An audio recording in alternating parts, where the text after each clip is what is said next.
dari benda yang menggantung di lehernya itu. Di mana bunyi tersebut diketahui adalah suara bom waktu yang akan segera meledak. Karena merasa takut akan ledakan tersebut, akhirnya orang-orang yang berada di sekitar sana menjauh, termasuk para polisi. Suara bip-bip tadi semakin kencang dan semakin cepat tempo bunyinya. Lalu tidak lama kemudian, halo Sobat Pena, apa kabar hari ini? Assalamualaikum warahmatullahi wabarakatuh. Hari ini kita bakal membahas lagi nih kejadian-kejadian yang menarik yang ada di muka bumi ini. Kasus kali ini datang dari salah satu negara yang terbilang memiliki angka kriminalitas yang cukup tinggi, yaitu Amerika Serikat. Di mana ada seorang laki-laki yang berprofesi sebagai seorang pengantar pizza, namun harus mendapatkan kesialan saat dia mengantarkan pesanan ke salah satu rumah para komplotan perampok. Karena di saat itu, tubuh laki-laki ini berhasil dipasangi bom oleh para perampok itu dan dia diperintahkan untuk melakukan perampokan ke salah satu bank yang ada di Amerika. Nah, namun naasnya, bom yang dipasang di tubuhnya itu meledak dan menghancurkan dia berkeping-keping. Dan kisah ini benar-benar menyedihkan dan membuat gempar masyarakat Amerika Serikat karena kasus ini terbilang kasus perampokan yang paling aneh melibatkan orang yang tidak bersalah. Nah, bagaimana cerita selengkapnya tentang kasus yang satu ini? Langsung aja kita bahas di Kata Pena.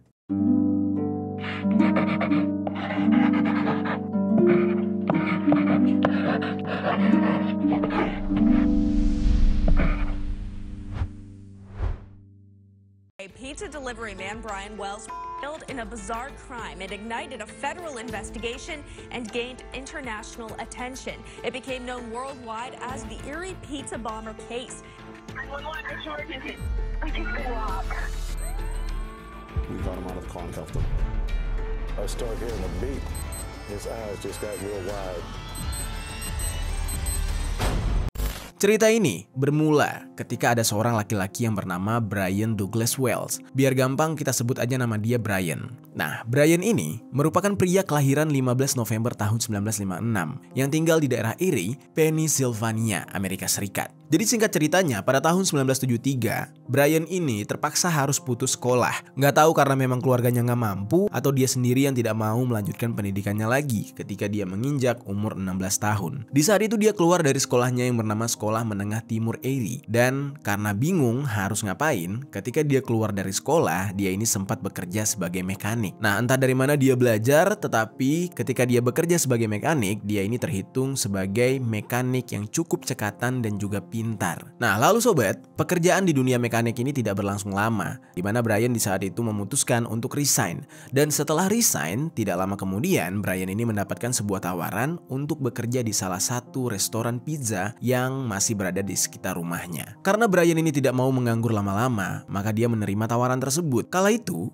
tugasnya hanyalah sebagai seorang pengantar pizza yang bekerja dari siang hingga ke malam hari. Nah, tapi walaupun begitu, dia merasakan gaji yang dia dapat sangat cukup untuk memenuhi kebutuhannya sehari-hari dibandingkan dengan pekerjaan dia ketika menjadi seorang mekanik. Brian ini sangat betah bekerja dan sampai-sampai pekerjaannya itu dia lakoni selama 30 tahun lamanya. Wah, gila ya. Dia bekerja sebagai seorang pengantar pizza selama 30 tahun, yang artinya pengalaman dia cukup tinggi. Di dalam dunia pekerjaannya pun, dia ini dikenal dengan seorang pengantar pizza yang sangat kerja keras, cekatan dan juga loyal. Bagaimana enggak? Dia disebut loyal karena memang dia bekerja sebagai pengantar pizza sudah masuk ke dalam 3 dekade dan di saat itu usia dia sudah sekitar 40 tahunan. Hal ini menandakan kalau dia ini memang mencintai pekerjaannya dan semakin bertambah usia dari tahun ke tahun juga membuat kinerja dari Brian ini tidak pernah berubah. Dia tetap disiplin dengan apa yang dia jalani. Nah, namun sobat, di dalam cerita ini tidak ada sumber yang menjelaskan selama 30 tahun itu sebenarnya Brian sudah memiliki pasangan atau belum. Apakah dia masih tinggal sendiri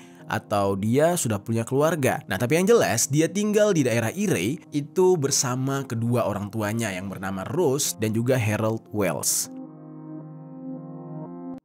Singkat cerita, pada suatu hari seperti biasa di tanggal 28 Agustus tahun 2003, dia ini pergi untuk bekerja. Resto tempat dia bekerja ini bernama Mamma Mia's Pizza, dan seperti hari-hari biasanya, dia pergi ke resto tersebut dengan menggunakan mobil kesayangannya. Dia berangkat ke resto itu menjelang siang karena memang biasanya resto itu buka di jam 11 siang. Lalu sesampainya di tempat kerja, seperti biasa, dia menyiapkan semua persiapan kerja sesuai dengan job desk-nya. Rekan kerjanya juga menyiapkan untuk segala hal keperluan di kitchen, dan dia menyiapkan hal lain yang bisa digunakan untuk mengantar makanan. Mulai dari box penyimpanan makanan, terus juga membersihkan bagasi mobil, dan semua peralatan yang dibutuhkan lainnya untuk mengantar makanan tersebut.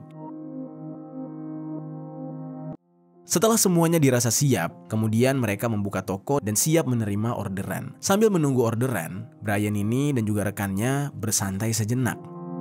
Nah, dari sini kalian udah tahu ya sobat, background dari Brian serta kesehariannya dalam bekerja seperti apa. Nah, sekarang kita beranjak ke sisi lain, yang dimana nanti cerita ini akan berhubungan dengan kejadian atau aksi perampokan yang dilakukan oleh Brian. Di sisi lain ya sobat, ada seorang wanita yang bernama Marjorie Diehl Armstrong. Wanita ini adalah seorang wanita yang penuh dengan dendam, yang mana dia memiliki sebuah rencana jahat ingin mengeksekusi ayah kandungnya sendiri, yang tujuannya adalah untuk mendapatkan harta warisan yang jumlahnya tidak sedikit. Alasan dari wanita ini ingin mengeksekusi ayahnya karena dia tidak mau menunggu ayahnya meninggal secara alami, karena menurut dia itu bakal memakan waktu yang cukup lama. Nah, makanya si Marjorie Diehl Armstrong ini berniat untuk mengeksekusi ayahnya biar harta tersebut cepat cair dan cepat dia kuasai. Namun untuk melancarkan aksinya ini, dia tidak mau main kotor dengan tangannya sendiri. Makanya dia punya rencana untuk menyewa eksekutor bayaran, dan biaya menyewa eksekutor bayaran ini sangat banyak, sangat mahal. Akhirnya, karena dia tidak punya uang untuk membayar orang sebagai eksekutor bayaran, akhirnya Marjorie Diehl Armstrong ini memutar otak mencari cara bagaimana agar bisa mendapatkan sedikit uang untuk membayar eksekutor. Tibalah pada suatu waktu, dia memiliki sebuah ide. Namun untuk mewujudkan idenya ini, dia butuh banyak orang yang terlibat. Dengan usahanya, akhirnya dia menemukan orang-orang yang mau membantu dia untuk melakukan aksi itu dengan diiming-imingi jika nanti hartanya cair atau rencana ini berhasil, maka mereka akan dibayar mahal oleh Marjorie ini. Nah, lalu tidak lama kemudian, Marjorie pun berhasil membentuk sebuah komplotan perampokan yang terdiri dari beberapa orang yang bernama Kenneth Barnes, terus ada William Bill Rothstein, lalu ada James Roden dan juga Floyd Stockton, dan yang terakhir adalah dirinya sendiri, yaitu Marjorie Diehl Armstrong. Nah, jadi 5 orang ini membentuk sebuah kelompok yang memiliki perencanaan untuk melakukan perampokan, yang mana nanti uangnya akan digunakan untuk menyewa eksekutor bayaran. Mereka melakukan sebuah diskusi, lalu akhirnya mereka di saat itu memiliki sebuah rencana untuk menjebak orang random yang nantinya akan diperalat untuk melakukan perampokan. Nah, di saat itu mereka mencari ide, dan kemudian salah seorang dari mereka berpikir untuk memesan makanan. Lalu nantinya mereka ingin si pengantar makanan itulah yang kemudian menjadi target dari aksi yang akan mereka jalani. Tidak lama kemudian, salah satu dari komplotan itu memesan makanan dan dia memesan pizza, yang kebetulan pizza ini berasal dari tempat kerjanya Brian, yaitu Resto Mamma Mia's Pizza. Pizza ini dipesan melalui telepon. Kurang lebih percakapannya kayak gini sobat. Halo Mamma Mia's Pizza, aku ingin memesan 2 small pie sausage dan pepperoni ya. Tolong diantarkan ke alamat 8631 Peachtree. Nah, kebetulan yang menerima telepon di saat itu adalah Tony, rekan kerja dari Brian. Lalu setelah itu, Tony pun menyiapkan orderannya dan menugaskan Brian untuk mengantarkan pesanan tersebut. Nah, sementara di sisi lain, komplotan ini bersiap-siap dengan segala peralatan dan senjata mereka. Nah, sebenarnya sebelum Brian ini ditugaskan mengantar orderan ke customer yang merupakan para perampok ini, ada beberapa pengantar pizza yang di hari itu juga ditugaskan untuk mengantar pizza ke customer lain. Entah kenapa, Brian ini justru dipilih untuk mengantarkan pizza ke lokasi yang cukup jauh dan di sana itu cukup sepi. Ya bisa dikatakan rumah di lokasi kliennya ini berada itu cukup jarang. Nah tapi Brian ini tidak menolak karena memang kemungkinan besar dia ini sering ditugaskan seperti itu karena dia adalah seorang pengantar pizza senior. Lalu akhirnya dia pun berjalan menuju ke rumah customernya. Nah sesampainya di lokasi, Brian di saat itu cukup bingung dengan kondisi lokasi tersebut. Yang dimana ini benar-benar aneh karena Brian tidak bisa menemukan satupun rumah di sana, termasuk rumah customernya ini. Dan di saat itu, dia hanya melihat lahan kosong dengan pemancar televisi serta sebuah bangunan, tapi bukan rumah. Ya kayak pos jaga gitu, bentuknya tidak terlalu besar. Lalu akhirnya dia pun turun dari mobil dan menghampiri pos tempat penjaga tersebut. Dia berpikir mungkin aja si pemesan ini adalah orang yang menjaga lokasi itu. Lalu akhirnya beberapa kali dia memanggil nama pemesan di tempat tersebut. Nah namun tiba-tiba dari arah belakang Brian ini keluarlah 5 komplotan yang merencanakan perampokan tadi, yaitu Marjorie, Kenneth, James Roden, Bill Rothstein, dan juga Floyd Stockton. Nah di saat itu Brian ini ditodong menggunakan senjata tajam dan Brian mengangkat tangan lalu perlahan berlutut karena dia sangat-sangat ketakutan. Dia juga kaget karena tiba-tiba disodorkan benda tajam seperti itu, apalagi tempat tersebut sangat kosong. Di saat itu Brian hanya bisa pasrah dan para komplotan itu meminta Brian untuk diam dan menuruti mereka aja. Brian diminta untuk tidak melawan sama sekali. Nah lanjut setelahnya, 5 komplotan ini mengikat tangan Brian, lalu kemudian menggantungkan sesuatu pada leher Brian dan juga tubuh Brian. Brian di saat itu sangat ketakutan, pasalnya dia seperti kenal benda apa yang dipasangkan di badannya ini. Dan benda itu tampak seperti bom yang biasanya dia lihat di dalam film-film perampokan atau film-film terorisme. Kondisi ini benar-benar menyedihkan banget ya sobat. Seorang pekerja keras seperti Brian yang nggak tahu apa-apa, yang nggak punya salah apa-apa, tiba-tiba harus dihadapkan dengan situasi yang menyeramkan kayak gini. Setelah para komplotan ini berhasil memasangkan bom di tubuh Brian, kemudian mereka menyuruh Brian ini untuk berdiri. Dan ketika bom di tubuhnya dipasangkan, itu sebenarnya bajunya Brian itu dibuka oleh para perampok ini. Dan setelah dipasang kembali, mereka juga memakaikan pakaian itu kembali. Setelah alat itu dipasang, mereka bilang ke Brian untuk pergi ke PNC Bank yang terletak di Summit Town Plaza. Dan di saat itu Brian ditugaskan untuk melakukan perampokan dan harus berhasil mengambil sejumlah uang lalu membawa uang itu dalam jangka waktu yang sudah mereka tentukan. Mereka juga bilang semakin cepat Brian membawa uang itu, maka nyawa Brian juga akan semakin cepat diselamatkan. Kenapa demikian? Karena bom yang sudah diikatkan di tubuh Brian itu memiliki durasi waktu untuk meledak. Jadi kalau si Brian ini gerak lama atau lalai dalam melakukan tugasnya, maka bom itu akan menghancurkan tubuhnya secara berkeping-keping. Karena bom ini sudah diikat di badannya, akhirnya membuat Brian tidak bisa melakukan apa-apa lagi. Makanya kemudian Brian ini tidak banyak berkata-kata. Dia dalam kondisi gemetar, meneteskan air mata dan ketakutan, mau tidak mau harus mengikuti perintah dari sekelompok perampok ini. Nah, lalu setelah itu, komplotan ini memberikan sebuah tongkat hitam yang fungsinya tidak diketahui untuk apa. Tapi sih sepertinya hal ini untuk menyokong tubuh Brian yang keberatan karena sudah dipasangi bom. Lalu setelah semua hal dirasa cukup dan siap untuk melaksanakan tugas, para komplotan itu kemudian memerintahkan Brian ini untuk segera pergi. Dan dengan terpaksa, Brian kemudian menuju ke mobil kerjanya dalam mengantar pizza tadi. Dengan badannya yang engap dan juga kaku terpasang oleh bom, dia tidak menunggu lama-lama, dia langsung melajukan mobilnya ke arah bank yang memang sudah ditargetkan. Nah lalu sekitar pukul 2:30 sore, dia ini sampailah di bank PNC. Dan ketika itu dia memarkirkan mobilnya dengan sangat rapi seperti nasabah lain. Kemudian dengan santai dia bergegas masuk ke dalam bank. Dan di saat itu badannya tampak terlihat aneh, dimana di balik pakaian putih bertuliskan gas tersebut dia terlihat seperti membawa sesuatu. Orang-orang yang ada di sana sempat merasa heran, ini kok aneh banget ya, orang pergi ke bank tapi tubuhnya itu kayak ada sesuatu yang dia pasang. Nah lalu Brian yang sebenarnya sedang ketakutan ini berusaha untuk tenang dan dia dengan tanpa rasa takut langsung berjalan masuk ke bank tersebut. Bahkan dia sempat mengambil lollipop dan memakan lollipop yang biasanya disiapkan untuk para nasabah bank. Di saat itu Brian ini berusaha untuk membuat dirinya tenang, tidak berpikir aneh-aneh, dan dia hanya fokus melaksanakan tugas yang sudah diberikan oleh para komplotan perampok. Nah, pada awalnya orang-orang yang melihat bentuk tubuh dari Brian ini aneh berpikir kalau Brian ini kemungkinan adalah seorang komedian. Bahkan orang menganggap dia seperti Chaplin, dan beberapa nasabah di saat itu sempat tertawa dengan mengatakan kalau Brian ini mirip kayak Chaplin. Nah, masih dengan raut wajah yang santai, namun di saat itu terlihat dia cukup gelisah. Dia mencoba untuk menghampiri teller dari bank tersebut. Teller bank di saat itu menanyakan, ada yang bisa dibantu? Apakah ada kendala dengan bank account-nya? Namun di saat itu, Brian ini tidak menjawab apapun.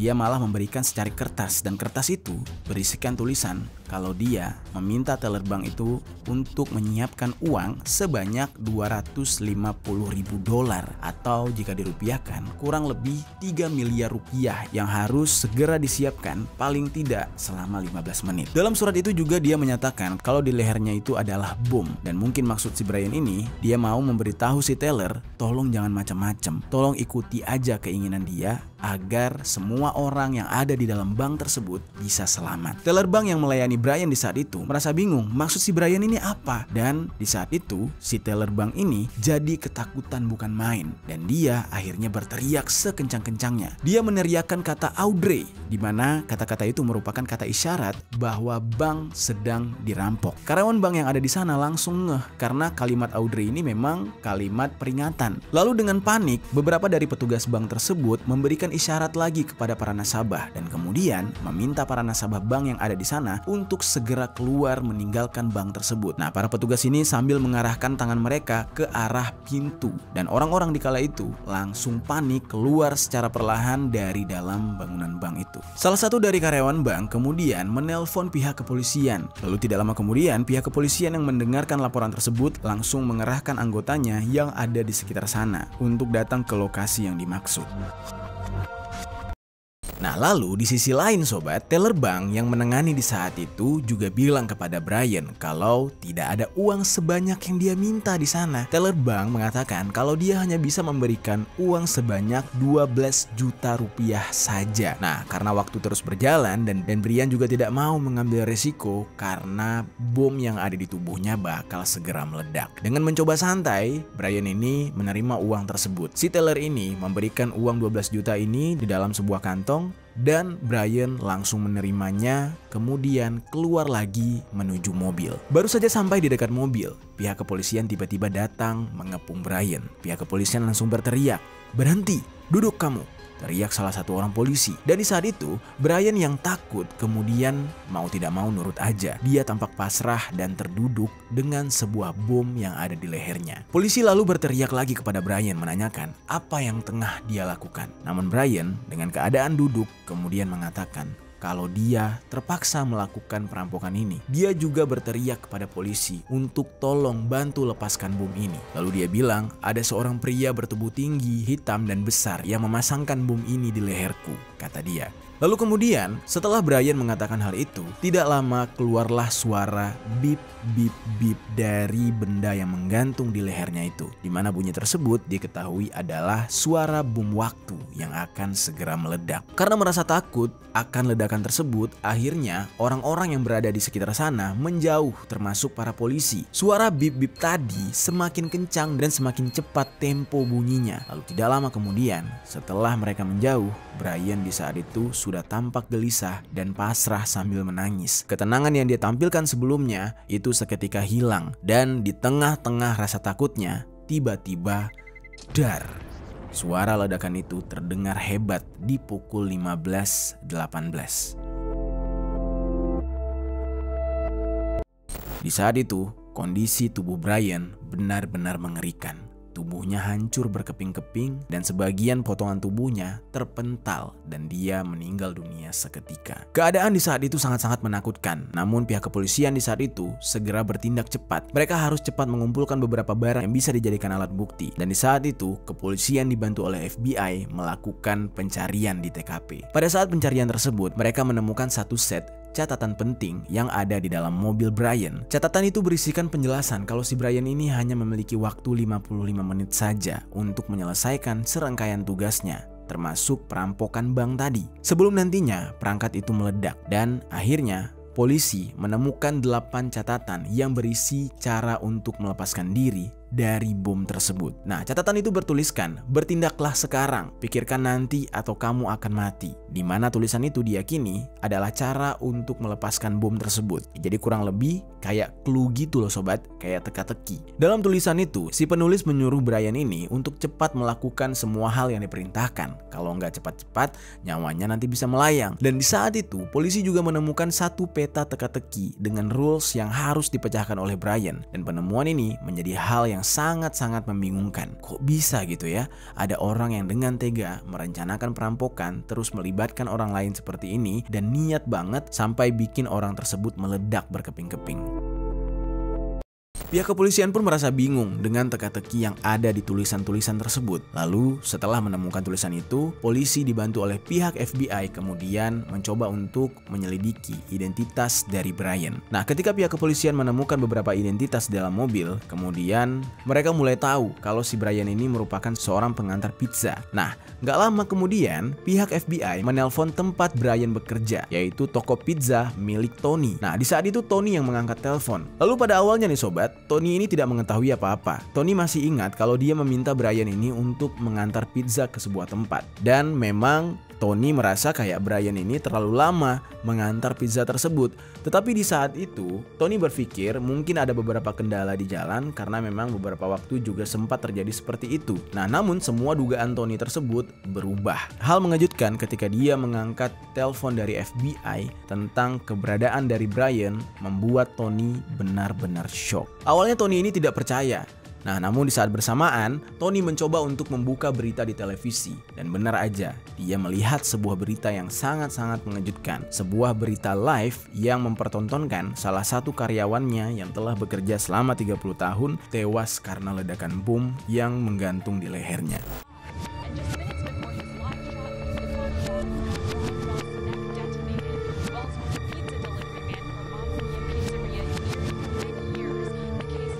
Tony di saat itu benar-benar bingung. Selama ini yang dia tahu, Brian ini adalah orang yang baik. Dia nggak pernah aneh-aneh dan selama bekerja dia juga melakukan pekerjaannya dengan sangat baik. Nah, kenapa bisa hal ini terjadi kepada dia? Nah, setelah mengetahui kronologi sebenarnya yang dimana dikatakan Brian ini sempat merampok bank, Tony lebih bingung lagi.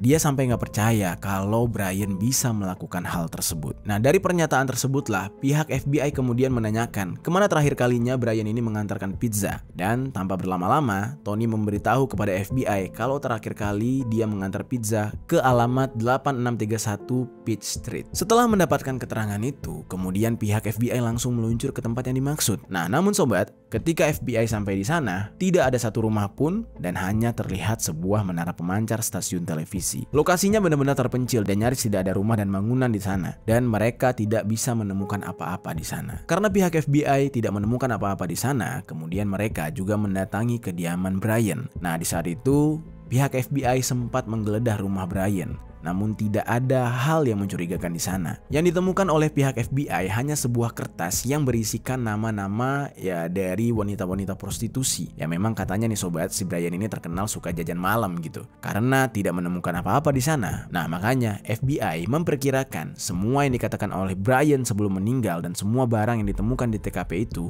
benar-benar bukan punya dia dan dia sudah berkata jujur. Pihak FBI pun akhirnya mencari tahu siapa orang yang dengan sengaja memperalat Brian dengan sangat kejam.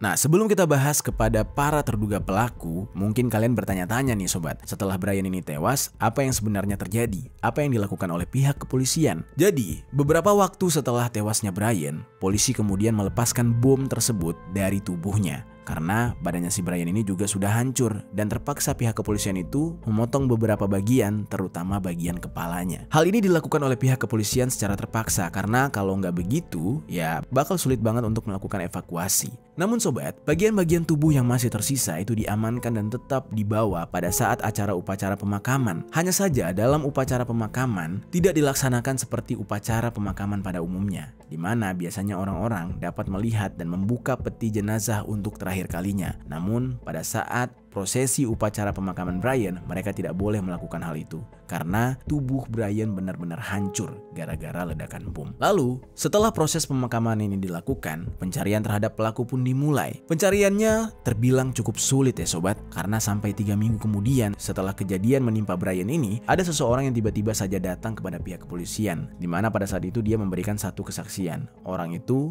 bernama Bill Rothstein, yang sebenarnya dia ini adalah salah satu komplotan yang turut merencanakan perampokan ini. Nah, di saat itu ada sebuah pengakuan aneh dari Bill Rothstein ini. Dia bilang kalau dia sedang menyembunyikan jasad seseorang yang bernama James Roden. Nah, mungkin ini akan menjadi pertanyaan buat kalian.